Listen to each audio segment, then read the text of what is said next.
주간 교회로 잘 사셨습니까? 지나간 주 말씀의 제목이 여러분 뭐였는지 생각이 나세요? 생각이 안 나세요? 네. 지나간 주 교회에 대한 말씀 나누신 걸로 알고 있고요. 저도 한 주 이제 휴가 보내면서 교회에 관한 말씀을 저도 같이 좀 나누고 왔습니다. 네. 교회가 무엇일까라는 생각을 좀 며칠 동안 하면서 세상의 교회가 지탄을 받으면서 또 건강한 교회마저도 마치 이단인 것처럼 취급을 받고 있는 현재 이제 우리 시대를 바라보면서 어떻게 교회가 교회로서 다시 일어나면 좋을까라는 그런 고민들을 좀 하게 되었습니다. 여러분, 교회가 무엇이라고 생각을 하세요?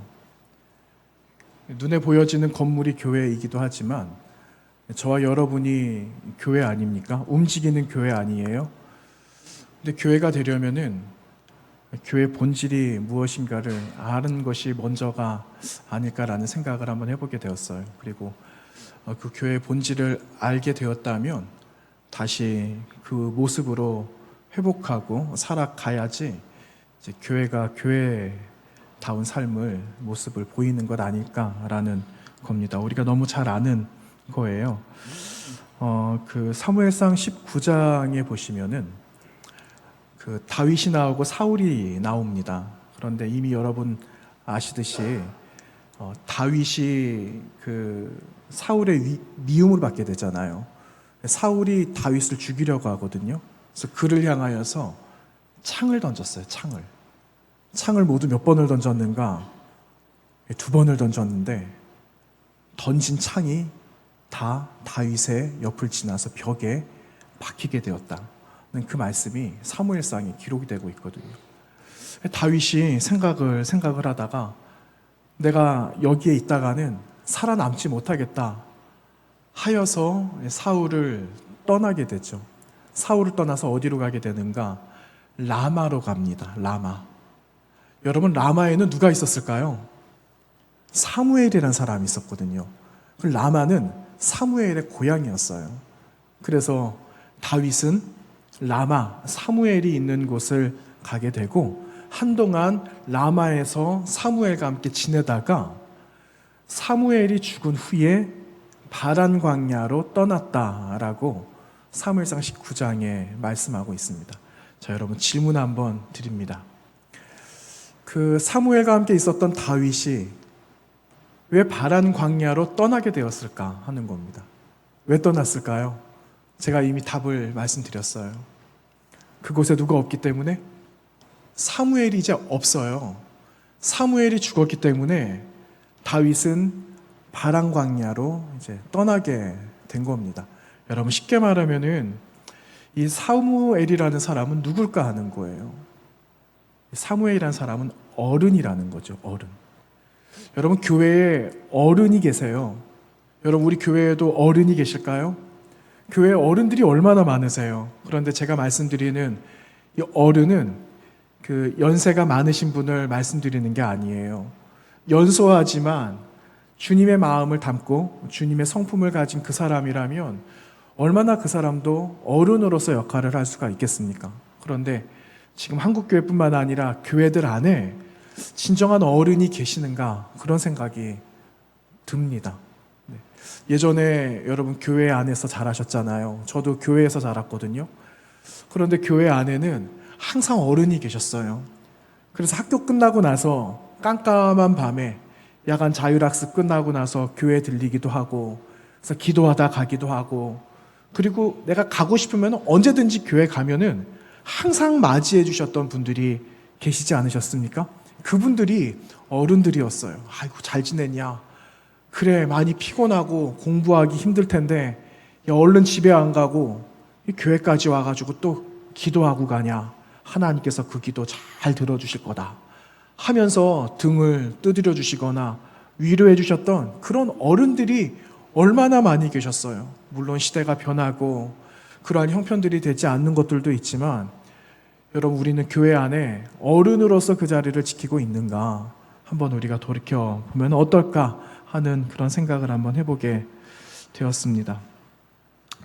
여러분, 그 지난달 말이죠. 7월 말에 우리가 마지막 주 제 선배 목사님 오셔서 말씀 전하셨잖아요.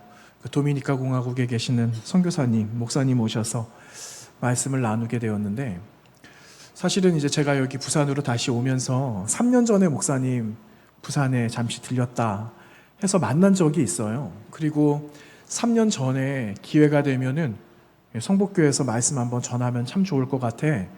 그러면서 그냥 약속 아닌 약속을 하면서 또 2년을 보냈거든요. 그렇게 해서 목사님이 5년째 되는 올해 이렇게 오셔서 이번에 말씀을 전하고 가셨는데, 제가 목사님과 교제하면서 오랜 시간 알고 지냈는데, 목사님 만날 때마다 제 마음속에 들었던 마음이 하나 있었어요.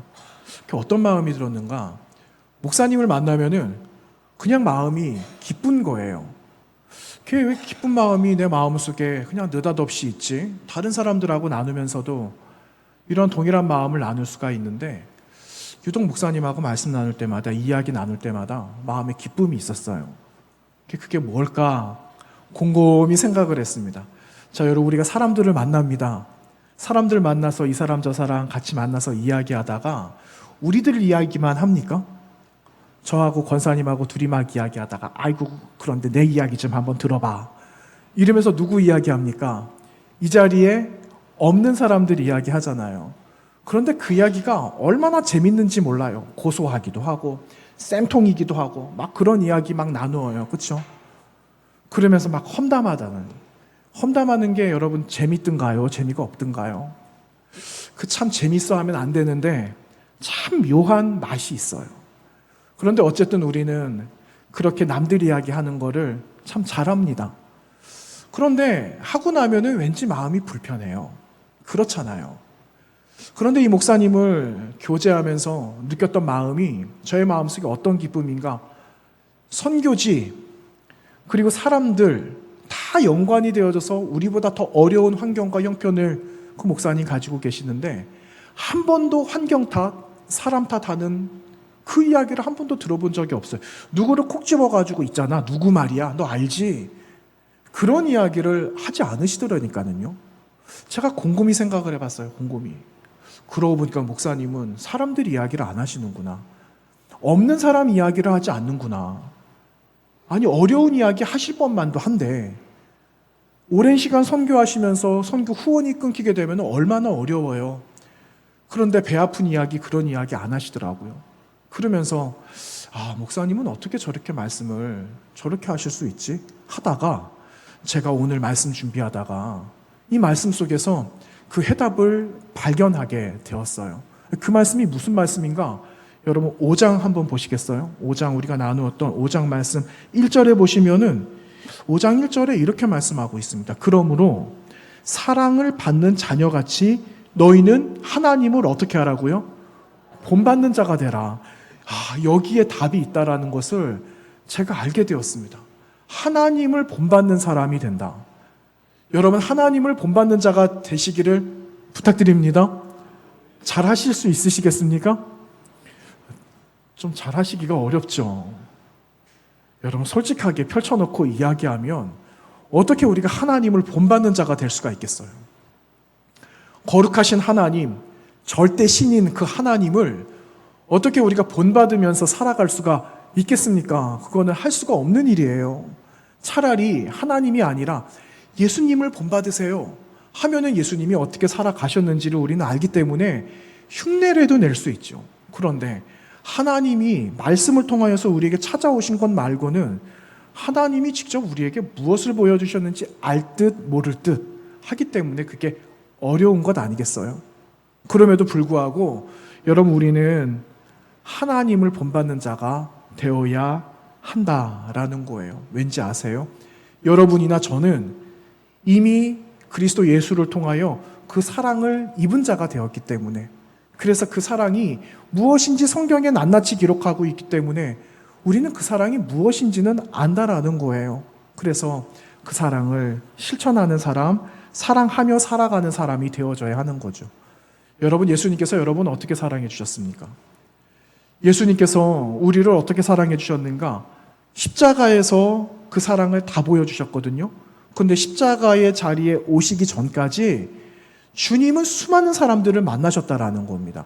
병든 사람도 만나시고 굶주린 사람도 만나시고 때로는 많은 사람들이 오는 가운데 저 사람만은 안 왔으면 좋겠다. 그런 마음 주님 마음속에 왜 없으셨겠어요? 그런데 주님은 이렇다 저렇다 말씀 안 하시고 오고 찾아오는 모든 사람들을 다 맞이해 주시면서 극진히 그들을 품어 주셨다라는 거죠. 그렇게 하실 수 있는 비결이 어디 있었을까요?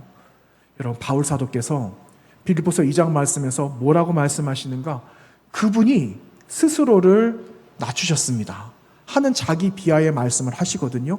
그 말씀이 빌립보서 2장 6절 이하 8절의 말씀 속에 이렇게 기록하고 있는 걸 볼 수 있어요. 그는 근본 하나님의 본체시다 라고 말씀을 하시거든요. 이 말은 그분은 곧 하나님이시다 라는 말씀 아닙니까? 그런데 그 예수님께서 하나님과 동등됨을 취할 것으로 여기지 않으셨다. 그 말은 내가 하나님 속성을 가지고 있지만 내가 이거 포기한다라는 그 말씀입니다. 그리고 7절 말씀에 자기를 비워 종의 형체를 가지셨다. 이 말은 다시 말하면 종이 되셨다라는 말이거든요. 종이 되셨는데 더 충격적인 메시지는 그분이 사람이 되셨다라고 말씀하고 있어요. 사람의 모양으로 나타나사 자기를 낮추시고 죽기까지 복종하셨으니 곧 십자가에 어떻게 하셨다고요? 죽으셨다라고 말씀하시는 것이 빌립보서 2장 6절부터 8절에 기록되어져 있는 말씀이다라는 거예요. 이렇게 철저히 예수님께서는 자기 자신을 비하하시고 낮추시고 극기야 십자가에서 죽으셨다라는 그 메시지를 바울 사도께서 빌립보 교회 교인들에게 하신 말씀을 우리는 확인해 볼 수가 있습니다. 여러분, 사람은요, 내가 경험한 것을 경험한 대로 살아갑니다. 여러분, 우리는 사랑을 받았어요. 하나님으로부터 예수 그리스도를 통하여서 그분의 극진한 사랑을 경험하고 알게 되었거든요. 그러면 그 사랑을 받았으니 우리도 사랑하며 살아가는 하나님 사람이 되어야 되는 것 아니겠습니까? 그래서 성경은 우리에게 말하는 겁니다. 너희가 이미 사랑을 받았다. 사랑받은 하나님의 사람들이 되어졌으니까 이제는 이웃과 형제와 내 가족들을 위하여서 그 사랑을 실천하면서 보여주며 살아갈 때 비로소 교회가 교회다울 수 있어 라는 것을 우리에게 말씀해 주시고 계신다라는 겁니다. 자, 여러분 어떠셨어요? 제가 처음에 여러분들께 드린 질문, 교회대로 살아가셨느냐고 제가 여쭤보았잖아요. 여러분, 교회대로 살아가시고 계세요? 교회대로 잘 살아가시려고 애쓰시고 계십니까? 네, 애쓰시고 계시죠. 네, 다 알고 있어요. 다 보입니다. 그런데 조금 더 애쓰는 겁니다. 어떻게 애쓸까? 오늘 우리 말씀은요, 몇 가지 이야기를 하는데 한 5가지, 좀 많죠. 그런데 짧게 해서 5가지 교회의 본질을 어떻게 회복할까 하는 말씀을 우리가 짧게 한 5가지 나누려고 합니다. 여러분, 첫 번째는요, 오늘 말씀 25절 말씀해 보시면은 저와 여러분에게 부탁하시는 말씀 가운데 이것 말씀합니다. 참된 말을 하세요. 이렇게 말씀하고 있습니다. 여러분 볼까요? 25절 상반절에 보시면 이렇게 기록합니다. 그런즉 거짓을 버리고 각각 그 이웃과 더불어 참된 것을 말하라 말씀하고 있어요. 여러분, 참된 것, 참된 말 무슨 말일까요? 여러분, 거짓말이 참된 말일까요? 거짓말이 참된 말이 될 수가 없죠. 거짓 없는 것, 왜곡되지 않는 것, 이것이 참된 말이다라는 것을 우리는 잘 알고 있습니다. 관계가 어려워질 때가 있어요. 여러분, 왜 관계가 어려워질까요? 서로 같이 이야기했는데 나는 이 사람에게 내가 들은 이야기를 잘 전달을 한다라고는 했는데 이게 잘 전달되지 않고 거기 카더라가 된 거예요. 카더라. 어째 말하더라, 아니면은 뭐라 카대, 이렇게 해서 결국은요, 들은 이야기가 100% 올바르게 전해지지 않아서 여러분, 이렇게 왜곡된 거가 됨으로 인해서 어려워지는 관계를 우리는 경험할 때가 많이 있습니다. 그러니 성경은 우리에게 말씀하고 있는 거죠. 참된 말, 바른 말을 해야 됩니다라고 이야기를 합니다. 여러분, 바른 말하는 게 얼마나 어려워요. 그런데 또 성경은 우리에게 바르고 참되고 거짓되지 않는 말을 하라고 우리에게 말씀하고 계시는데 성경은 우리에게 그냥 이렇게 하라 이렇게 말씀하고 계시지는 않습니다. 성경은 우리에게 어떻게 하면은 할 수 있다라는 그 방법을 우리에게 말씀해 주시고 계시거든요. 여러분 다시 보시겠어요? 25절 그 이하 하반절 말씀 보시면은 이렇게 말해요. 이는 우리가 서로 지체가 됨이라. 서로 지체가 되었기 때문에 우리는 지체된 것을 서로 인정하면 결국 우리는 서로 바른 말, 참된 말, 왜곡되지 않은 진실을 말할 수 있습니다. 라는 것을 우리에게 말씀해 주시고 있는 겁니다. 여러분 손에 우리 양팔을 가지고 있잖아요. 근데 양팔이 있는데 양팔에 손가락도 10개가 있어요. 손가락. 그런데 여러분 우리 손이 한쪽이 아프다라고 해봅시다. 제가 엄지손가락이 가시가 들어갔는지 아닌 것 같기도 한데 이렇게 그냥 만져보면은 뭔가 좀 느낌이 오는 게 있어요. 좀 불편해요. 그러면은 여러분 가시를 그냥 오래 놔두게 되면은 어떻게 될까요? 곪잖아요. 진물 나고 그러잖아요. 그래서 이거를 그냥 놔두지 뭐 이러다 낫겠지 했는데 어느 날 보니까 손이 골마가기 시작하는 겁니다. 야, 이거 야단났네. 병원에 가서 해야 되는 일도 있지만 굳이 뭐 병원에 갈 일이 뭐가 있겠어 하고는 그냥 뭐 없는 셈 치고 하나 잘라내버리자 하고 그냥 없애버렸다라고 해봅시다. 그러면 여러분 온전한 생활이 되겠습니까? 이거 온전한 생활이 될 수가 없겠죠. 아니 10개 있는 것 중에 하나 없으면은 뭐 불편하겠어. 불편해도 뭐 그냥 그러다 말겠지. 그런데 여러분 하나님께서 왜 10개를 만들어 놓으셨을까 하는 겁니다. 다 필요하기 때문에 하나님 만들어 놓으신 거예요. 연약한 지체가 있어요. 연약한 지체가 있는데 연약한 지체를 그냥 나 몰라라고 놔두면 연약한 지체는 그냥 너무 큰 어려움을 당할 수도 있습니다. 그런데 연약한 지체를 건강한 사람이 품기 시작하면 여러분 어떻게 될까요? 여러분 예전에 그런 영상 보셨을 것 같아요. 쌍둥이 아이가 태어났어요. 그런데 쌍둥이 아이가 다 미숙아입니다. 그런데 그 미숙아 아이가 더 연약한 아이가 있는 거예요. 그런데요, 똑같은 미숙아인데 한 아이가요, 팔을 연약한 자기 피부치에게 손을 올린 거예요. 어떻게 됐을까요? 여러분 그 영상 보신 적 있으시죠? 회복이 되었다라는 그 영상이 있더라고요. 그런 영상이 있어요.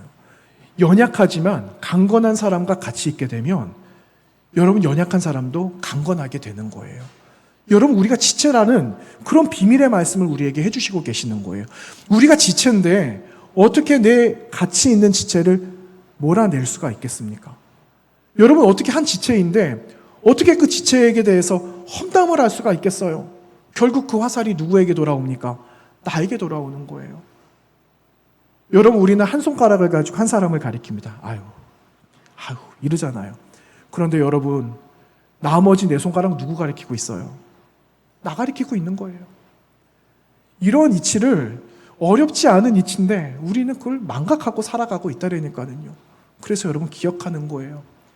여러분 그 지체를 세우기 위해서는 나도 그의 일부다. 그도 나의 일부다. 라는 것을 기억하면서 여러분 그 사람을 세우는 것이 곧 나를 세우는 거다.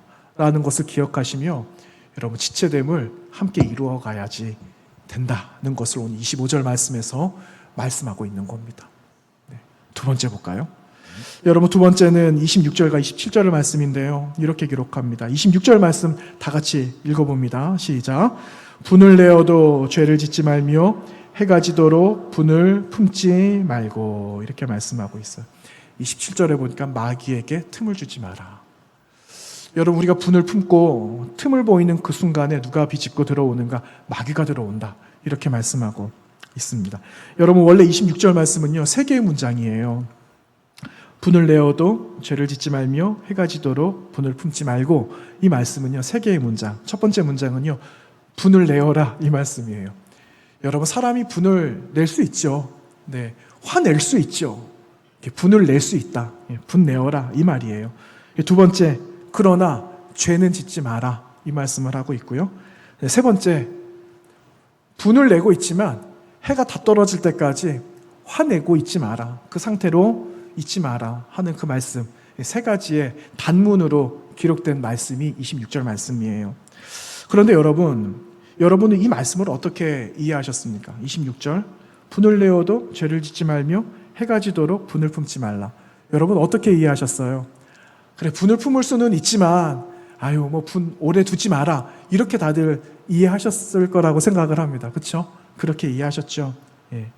여러분, 이 26절의 말씀은 무엇을 전제하고 있는가? 이미 말씀드린 것처럼 사람이 분을 낼 수도 있다라는 것을 전제하고 있어요. 다 분낼 수 있어요. 다 화를 낼 수 있죠. 역정 낼 수 있습니다. 그러나 한 가지 기억할 것은 해가 지도록 그 마음 그대로 유지하지 말라 하는 거예요. 여러분 다시 한번 보시면은요, 해가 질 때까지 분노를 품고 있지 말라, 이 말씀이, 여러분 사실은 이 말씀 받고 있는 사람이 누굽니까? 유대인도 있고 이방 사람들도 있거든요. 그런데 이들이 보고 있는 관점과 여러분과 저가 가지고 있는 관점이 조금 달라요. 여러분 다시 한번 보시면은요, 여러분 해가 언제 떴습니까? 오늘 아침에 떴어요. 여러분 하루는 언제 시작되셨습니까? 아침에 시작되셨어요. 해가 뜬과 동시에 하루가 시작이 되었어요. 그러면 하루는 언제 끝나죠? 해 떨어지면은, 이제 해가 떨어지면 우린 일과는 끝나는 거예요. 그런데 유대 사람들은요, 해가 지면은 하루가 시작이 되는 겁니다. 여러분 안식일 시작이 언제라고 했죠? 안식일 시작은요, 금요일 날 해가 떨어지면 안식일이 시작이 됩니다. 그래서 금요일 남은 시간 보내고, 토요일 온전히 보내고, 그리고 주일날 해가 뜨는 그 시간까지 안식일을 그렇게 시간적으로 사흘을 보내는 겁니다. 그러면은 안식 후 첫날 누가 부활하셨죠? 예수님 부활하셨어요. 안식일날 부활을 하신 거죠. 그리고 하나님께서 세상을 만드셨어요. 세상을 만드시고 한 날 한 날 계수를 하셨어요. 그런데 그 계수의 첫 시작이 어디였습니까? 해가 지는 시간이었거든요. 그래서 저녁이 되고 아침이 되니 이는 첫째 날이다, 둘째 날이다, 이 말씀이 반복이 되는 겁니다. 그래서 여러분, 해가 지도록 분을 품는다는 그 말은요, 하루 시작되어지는 그 순간부터 다시 해가 뜨는 그 시간까지 분노로 너 자신을 채우지 말라라는 거예요. 여러분, 어떻게 우리가 분노를 가지고 하루를 살아갈 수가 있겠어요? 나 자신도 힘들지만 함께 있는 사람들이 얼마나 힘들겠어요? 그러니 그 분노를 가지고 있는 틈을 타서 마귀가 역사하지 않도록 그 틈을 마귀에게 내어주지 마라, 이 말씀을 우리에게 하고 있는 겁니다. 여러분, 우리 가운데도 아쉬운 관계를 가지신 분들이 왜 없습니까? 사람들이 다 살아가고 있는 가운데 아쉬운 관계가 다 있어요. 여러분 한번 떠올려 보세요. 내가 김집사님하고 그렇지. 내가 이거 알기는 아는데 나 부끄러워서 내가 못 가겠다 하시는 분들도 계실 거예요. 그러다 보니까는 일주일 지나고 한 달이 되고 1년이 되고 10년이 돼서 지금까지 오신 분들이 왜 없겠습니까? 왜 저라고 아니겠어요? 다 그렇죠. 그런데 여러분, 우리가 그런 마음을 가져도 하나님이 원하시는 마음이 있어요. 너 지금 회개의 자리에 있냐 하는 겁니다. 회개의 자리에 우리가 있지 않는다면은, 여러분 그 사람과 누군가와 어그러지고 아쉬운 마음이 있지만 1차적인 거는 그 마음이 누구와 나누는 마음이 되겠습니까? 하나님과 나누는 마음이에요. 하나님과 어그러진 마음을 지금까지 유지하고 살아가는 겁니다. 그런데 하나님은 우리를 그만큼 불쌍히 여겨주시면서 끝까지 회개의 자리에 나오도록 기회를 주시는 거죠. 여러분, 그 기회를 차버리면 안 되는 거예요.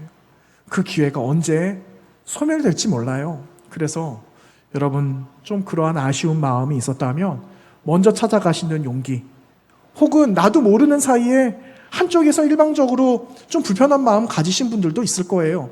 그러면 그분이 찾아가는 거죠. 그렇게 해서 여러분, 그 아쉬운 마음들을 주님 앞에서 해결하시면서 그렇게 여러분 새로운 삶을 다시 살아가게 되시기를 응원드립니다.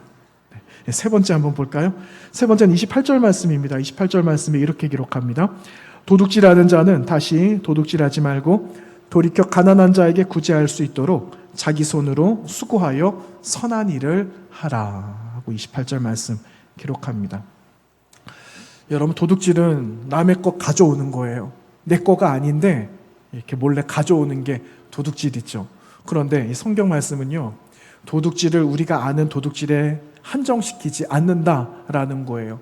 예전에 우리가 지금도 하고 있거든요. 지금도 수요일 날 웨스터민스터 소위리 문답 하고 있는데, 그 전에 우리 10계명 나눈 적이 있습니다. 근데 도둑질하지 말라, 이 계명은 8번째 계명입니다. 근데 8번째 계명에 대해서 그 웨스터민스터 신앙고백서의 8번째 계명인 도둑질하지 말라가 요구하는 게 무엇인가 하는 질문이 있었거든요. 그런데 거기에 대한 답을 이렇게 말합니다. 우리 자신이나 타인의 부와 재산을 합법적으로 얻고 증진시켜야 합니다 하는 겁니다. 우리가 부를 얻을 수 있어요. 그런데 그 부를 합법적으로 정당하게 정직하게 얻고 있느냐 하는 겁니다. 정직하게 얻은 것으로 살아가야 합니다라는 것을 말씀하고 있는 거죠. 그러니까 재산을 부당하게 취하거나 합법적으로 얻고자 하는 일을 누군가가 그런 일을 하고 있다면 방해하지 마라 하는 것까지 그 정신이 그 안에 포함되어져 있다. 오늘 말씀에 함께 들어있다라는 것을 여러분 기억하셔야 합니다. 여러분, 세상이 우리에게 종용하는 게 있어요. 우리에게 강조하고 다그치는 일들이 있습니다. 그것이 무엇이냐면은 어떻게 하면은 이 부를 쉽게 얻을 수 있고 축적할 수 있는가 하는 거에 대한 방법들과 이러한 속삭임으로 우리에게 다가온다라는 거죠. 그런데 여러분, 우리 구별할 수 있어야 됩니다. 세상이 우리에게 종용하고 있는 이 모든 것들은 여러분, 세상이 능력이라는 것을 포장해서 우리에게 다가오지만 그것은 능력이 아니지 않습니까? 하나님이 원하지 않으시는 일들이라는 거예요. 그래서 여러분, 우리는 하나님이 기뻐하시는 일들, 하나님이 성경 말씀을 통하여서 우리에게 하시는 명령이 무엇인가를 분명하게 기억하고 말씀의 그 의미를 알고 정신을 기억한다면 여러분, 오늘 이 말씀 28절에 있는 그 말씀, 10계명의 8번째 계명에 대한 이 말씀을 우리는 정당하고 바르게 정직하게 행하면서 살아갈 수 있게 된다라는 겁니다. 여러분, 우리 하나님은요, 부한 자나 또 그렇지 않은 자나 우리 하나님은 차별이 없으세요. 하나님이 좋아하시는 사람은 이 사람이 정당하게 땀을 흘리고 씨를 뿌리고 거두었는가에 달려 있는 거예요. 그래서 여러분, 우리가 눈물로 씨를 뿌리고는 있지만 하나님께서 눈물로 씨를 뿌린 그 자리에 열매 맺게 하시는 하나님 나라의 질서가 있음을 여러분 기억하시면서 하나님의 법과 질서에 따라서 정직하게 살아가시는 저와 여러분 되시기를 다시 한번 축원드립니다. 네 번째 말씀, 여러분 30절 말씀인데요. 여러분 30절 말씀 다 같이 한번 읽어볼까요? 시작. 하나님의 성령을 근심하게 하지 말라. 그 안에서 너희가 구원의 날까지 인치심을 받았느니라. 아멘. 여러분, 성령을 근심하게 하지 말라라고 말하고 있어요. 조금 더 다른 쉬운 말이지만 여러분, 이 말씀은 성령을 슬프게 하지 말라라는 말이에요. 성령을 슬프게 하지 말라. 여러분, 우리는 때로는 가끔 가다가 그 부모님을 슬프게 할 때도 있습니다. 네. 여러분, 그 예전에 형제들과 이렇게 많이 다투면서 성장하게 되잖아요. 그런데 한날 제 어머니, 아버지께서 그러시더라고요. 싸우지 마라 이러시더라고요. 싸우지 마라. 그 왜 싸우지 말라 이렇게 하셨을까요? 부모님 마음에 걱정이 되셨던 것 같아요. 나중에는 형제들이 서로 의지하면서 살아가야 되는데 너희들 안 싸웠으면 좋겠어 하는 그러한 부모님의 육신의 바람이 있으셨던 것 같다라는 것을 나중에 깨닫게 되었습니다. 여러분, 육적인 이런 근심이 부모님 마음에 있다면은 여러분, 그 영적인 근심도 있지 않겠습니까? 영적인 근심. 우리 자식들이, 우리 자녀들이 하나님 잘 믿고 살아가는 거예요. 만약에 그 끈을 놓치고 살아간다면 얼마나 안타까운 그 부모님의 마음이 남아 있을까요? 여러분, 이거와 같은 겁니다. 여러분, 성령께서 슬퍼하신다? 성령께서 근심하신다라는 것은 여러분, 이와 같은 내용이다라는 거예요. 여러분, 성도와 성도들 간에, 교회와 교회 가운데 여러분, 우리가 함께 살아가고 있는데 성도의 마음이 서로 맞지 않아요. 그러면은 여러분, 성령께서 슬퍼하신다라는 거죠. 그래서 여러분, 우리 가운데 아쉬운 마음이 있고 섭섭한 마음과 감정들이 있고 그리고 좀 등 돌린 마음들도 없지 않아 있지만 여러분, 이것을 회복해야만 한다라는 것을 오늘 말씀 속에서 우리에게 들려주시고 있는 겁니다. 여러분, 우리가 교회가 교회답지 못하고 성도들이 서로 성도답지 못한 삶을 살아간다면 성령께서 근심하고 슬퍼하신다라는 것을 여러분 기억하시고, 성령께서 기뻐하시는 일들이 무엇인가 여러분 우리 너무나 잘 알고 있지 않습니까? 그 일들을 향하여서 여러분 준비하시면서 살아가시는 저 여러분 되시기를 다시 한번 부탁드립니다. 마지막 5번째입니다. 5번째는요 5장 1절과 2절에 있는 말씀이에요. 근데 우리가 5장 1절, 2절 말씀 제가 한번 읽어드리도록 하겠습니다. 그러므로 사랑을 받는 자녀같이 너희는 하나님을 본받는 자가 되고 그리스도께서 너희를 사랑하신 것 같이 너희도 사랑 가운데서 행하라. 그는 우리를 위하여 자신을 버리사 향기로운 제물과 희생제물로 하나님께 드리셨느니라. 아멘 하고 말씀하고 있죠. 여러분, 5번째 여러분들께 드리고 싶은 말씀은요, 하나님을 본받는 자가 되시기를 바랍니다 하는 겁니다. 여러분, 사랑받은 사람이 사랑을 할 수 있다라고 했잖아요. 그런데 나는 여기에 동의하지 못해 라고 말하는 분들도 어쩌면 있을 거예요. 그런데 경험적으로 본다면, 성경적인 내용으로 본다면 여러분, 우리는 이미 하나님의 사랑을 받은 자 아닙니까? 그래서 우리는 마땅히 예수 그리스도를 본받는 자가 되어져야만 하는 겁니다. 어떤 목사님이 그러셨대요.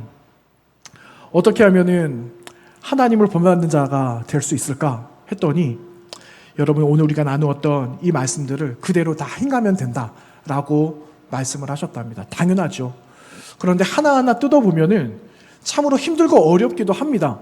그런데 오늘 말씀에 한 가지 우리에게 이야기하고 있는 것, 한 가지 기억할 것은, 하나님이신 우리 주님도, 하나님이신 우리 예수님도 아버지를 본받으셔서 바로 처음 말씀드린 것처럼 빌립보서 2장에 있는 말씀처럼 그리스도 예수께서 하나님을 본받으셔서 자신을 희생하신 그 모습을 우리에게 이미 말씀해 주셨다라는 겁니다. 그래서 여러분, 희생하신 예수 그리스도를 본받아야 한다라는 거죠. 여러분, 희생이라는 것은 나 자신을 버리는 것 아니겠어요? 나를 버리는 일인데, 나를 어떻게 버리셨는가? 예수님께서는 하늘에 있는 보좌를, 그 영광을 다 버리시고 철저히 사람이 되어주셨다라는 겁니다. 그리고 인간의 나약한 이 모든 옷을 입으시면서 우리가 감당할 수 없는 이 십자가의 무서운 형벌을 대신 짊어주심으로 우리와 함께 우리 친구가 되어주셨다라는 것을 우리는 다시 기억해야 됩니다. 여러분, 저와 여러분이 하나님이신 예수 그리스도를 본받아라 하는 것은, 여러분, 표면적으로 주님이 우리를 위해서 대신 생명을 주신 것처럼 너희도 그와 같이 해야 된다라는 말이기도 하지만, 실제적으로는 여러분, 하나님의 은혜를 알고 있는가 모르고 있는가라는 것을 우리에게 물어보고 있는 거예요. 하나님의 은혜를 안다면 그 은혜 받은 자로 살아가야 됩니다라는 것을 우리에게 말씀하고 있는 거죠.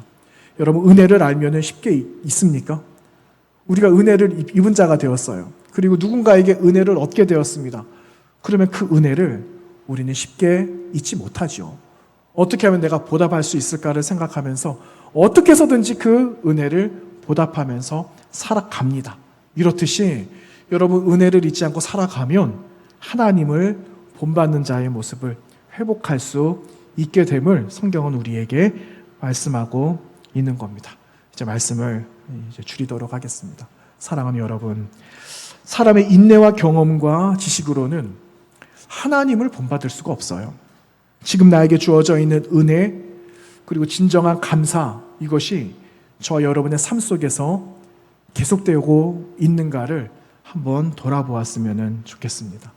그 은혜의 빚을 갚기 위해서 스스로 나를 포기하고 누군가를 위한 희생의 자리에 나가고 있다면 여러분, 그 일들을 끊임없이 하시기를 바라고, 그렇지 않다면 삶을 점검해서 다시 용기 있는 삶으로 나아가는 그런 결단이 우리 가운데 있어야 되겠습니다. 우리 힘으로는 할 수가 없죠.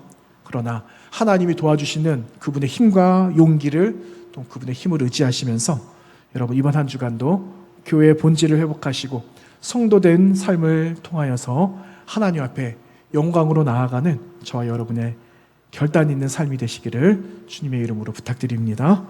기도하겠습니다. 하나님 감사합니다. 또 우리에게 교회가 되게 하여 주시고 교회를 통하여서 이 땅 가운데 교회의 본질이 무엇인가를 생각해 볼 수 있도록 인도하여 주셔서 감사합니다. 하나님, 우리 가운데 함께 하신 하나님의 거룩한 마음이 그리스도 예수를 통하여서 우리에게 전해진 것처럼 우리도 그와 같이 주님을 본받는 자로서 이번 한 주간 살아갈 수 있도록 은혜, 은총 베풀어 주시옵소서. 예수님 거룩하신 이름으로 기도하옵나이다. 아멘.